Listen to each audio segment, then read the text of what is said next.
যে কোনো special occasion অথবা হঠাৎ করে যদি কোনো মিষ্টি খাবার খেতে ইচ্ছে করে তাহলে এই রেসিপিটি অবশ্যই বানান।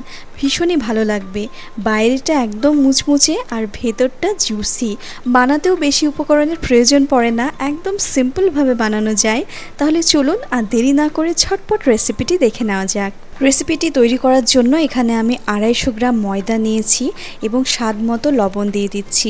লবণের পরিমাণটা একটু বেশি রাখতে হবে, তাহলেই ভালো লাগবে। ময়মের জন্য দিয়ে দিচ্ছি 1 চামচ ঘি। ঘিয়ের পরিবর্তে আপনারা সাদা তেলও ব্যবহার করতে পারেন, তবে ঘি দেওয়ার ফলে স্বাদ বেশি ভালো হয়। দেখুন, ভালো করে আমি ঘি এবং লবণটি ময়দার সাথে ভালো করে মেখে ময়াম দিয়ে নিলাম। এবারে অল্প অল্প করে জল অ্যাড করে একটি শক্ত ডো তৈরি করে নেব। একবারে বেশি জল দেব না, অল্প অল্প করে জল দিয়ে একটি টাইট ডো তৈরি করে নিচ্ছি। দেখুন, খেয়াল রাখতে হবে ডো যেন নরম না হয়ে যায়। দেখুন, এখানে আমার শক্ত করে একটি ডো তৈরি করা হয়ে গেছে। এটি আমি ঢাকা দিয়ে 30 মিনিটের জন্য রেস্টে রাখছি। ময়দা মসৃণ করে মেখে নিয়ে আমি রুটি বেলে নিয়েছি। দেখুন, একদম পাতলা করে। এখানে আমার 250 গ্রাম ময়দার ডোয়ে টোটাল 5টি পাতলা পাতলা রুটি তৈরি হয়েছে। এখন আমি একটি রুটির ওপরে তেল দিয়ে দিচ্ছি এবং ব্রাশ করে নিচ্ছি। দেখুন, তারপরে ওপর থেকে ময়দা ছড়িয়ে দিচ্ছি। তারপরে আবারও ময়দাটি ওপর থেকে ব্রাশ করে নিচ্ছি। সেম প্রসেস আমি 4 বার করে নিয়েছি। এবারে আমি রুটিগুলি ওপর থেকে আরেকটু হালকা হাতে বেলে নিচ্ছি। এখানে বেশি প্রেশার দেওয়া যাবে না, একদম হালকা হাতে বেলে নিতে হবে। এবারে আমি রোল করে নিচ্ছি রুটিগুলি। এখানে আপনারা রুটিটি নিজের ইচ্ছে অনুযায়ী নিতে পারেন। 5টির জায়গায় কেউ 4টিও নিতে পারেন, 3টিও নিতে পারেন, তবে লেয়ার যদি বেশি হয় তাহলে খেতে বেশি ভালো হবে। সাইডের দুটি অংশ আমি কেটে বাদ দিয়ে দিচ্ছি, কারণ এগুলি ভাজার সময় তেলে খুলে যায়, ভালোভাবে ভাজা হয় না। তো দেখুন, সমস্ত খাজাগুলি আমি কেটে নিয়েছি।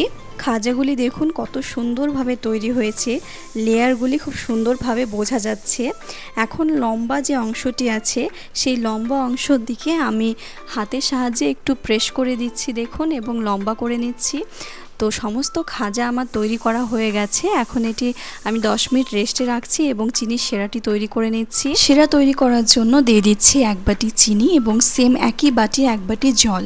ফ্লেভারের জন্য দিয়ে দিচ্ছি এলাচ এবং গোটা মৌরি। আপনারা যে কোনো পাত্রে চিনি এবং জলের মাপটি করে নেবেন।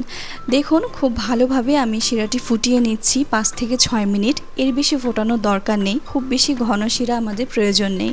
তো দেখুন, শিরা এখানে আমার হয়ে গেছে, আমি ছেঁকে নিলাম। এবারে আমি খাজাগুলি ভেজে নেব। তেল হালকা গরম রয়েছে, খুব বেশি ধোয়া ওঠা গরম করা যাবে না। তো দেখুন, একদম হালকা গরম তেলে আমি খাজাগুলি আস্তে আস্তে দিয়ে দিচ্ছি। আর যতক্ষণ না ভালোভাবে ফুটে উঠবে ততক্ষণ কিন্তু চামচ দেওয়া যাবে না। তো দেখুন, এখানে আমি মিডিয়াম আঁচে খাজাগুলি একটু সময় নিয়ে লাল লাল করে ভেজে নিয়েছি। মিডিয়াম আঁচে একটু সময় নিয়ে ভাজলে খাজাগুলি একদম খাস্তা খাস্তা তৈরি হবে, খেতে ভালো লাগবে। দেখুন, আমি সরাসরি চিনির শিরাতে দিয়ে দিলাম আর শিরাটি হালকা গরম ছিল। 5-6 মিনিট আমি খাজাগুলি শিরার মধ্যে রেখেছিলাম। এখন দেখুন, একে একে তুলে সার্ভ করে নিচ্ছি। তৈরি হয়ে গেল ভীষণই লোভনীয় স্বাদের মিষ্টি খাজার রেসিপি। আপনারা বাড়িতে একদিন অবশ্যই বানান, খুব ভালো লাগবে সবার। আমার আজকের রেসিপিটি ভালো লেগে থাকলে লাইক, কমেন্ট, শেয়ার করবেন এবং পেজটি ফলো করে আমার পাশে থাকবেন এই রকমই আরও সুন্দর সুন্দর রেসিপি দেখার জন্য। সকলকে অনেক ধন্যবাদ ভিডিওটি দেখার জন্য। সকলেই খুব ভালো থাকবেন।